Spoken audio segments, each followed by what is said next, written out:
Interrupt the honourable member. His time has expired. I call Gareth Hughes. Kia ora, Mr Speaker. Ngā mihi nui kia koutou kia ora. I rise to oppose the Climate Change Response, Emissions Trading and Other Matters Amendment Bill. Mr Speaker, with the Arctic melting, with superstorms, droughts, floods, heat waves killing people right now, and the global temperature inexorably increasing, here in New Zealand, our Parliament is passing a bill to gut our country's main response to climate change.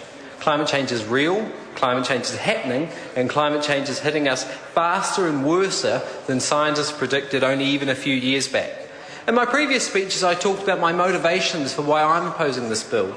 I talked about my children and my desire to leave them a safe climate. And the last call, I talked about how a carbon price signal through a strong ETS was the main economic opposition to opposing this bill. Because what we're doing, by gutting the ETS, our main mechanism to reduce emissions, it's going to cost us all. It's going to cost taxpayers who are subsidising it.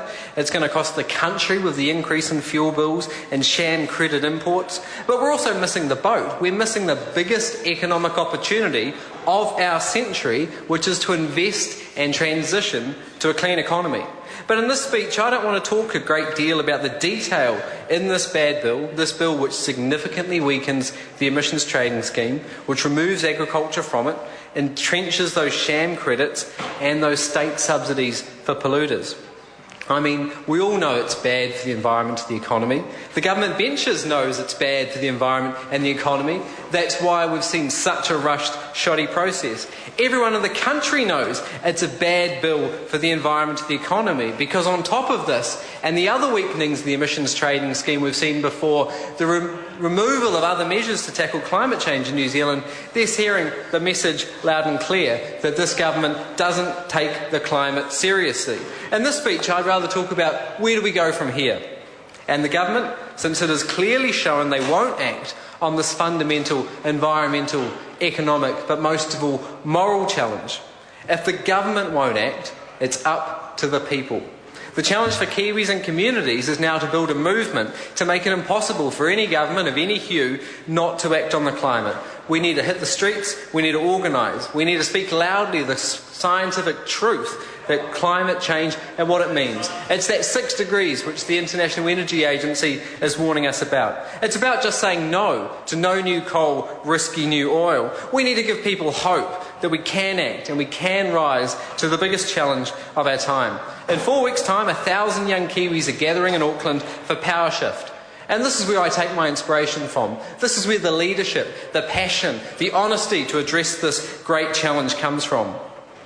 I hope, Mr Speaker, that we can triumph over this challenge. I believe we can put our global, long-term interests based on the science first, over the narrow, short-term thinking, partisan politics and vested corporate interests. I believe we can do that, Mr Speaker. I believe New Zealand does matter to the world. I believe our emissions do matter. The fact is, per capita, we've got one of the highest emissions per person on the planet.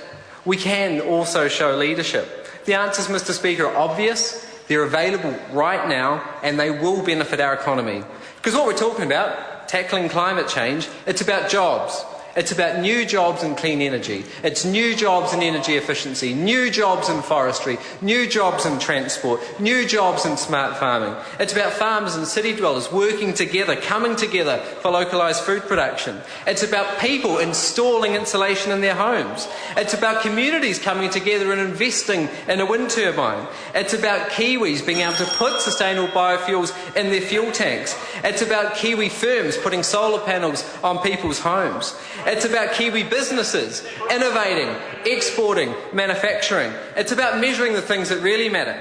It's about tackling climate change to give our kids a safe future. Tackling climate change isn't the cost you hear from those government benches. It's the biggest economic opportunity of the century, and this bill just leaves a bigger bill for the taxpayer, but it misses that opportunity, Mr Speaker. We can rise. I believe we can rise to this big economic, environmental and moral challenge. We're not going to do it with the leadership we see there, so it's up to the people. It's up to the people, Mr Speaker. We can do this. I do have hope. After all, what's at stake is our future, our planet. Kia ora.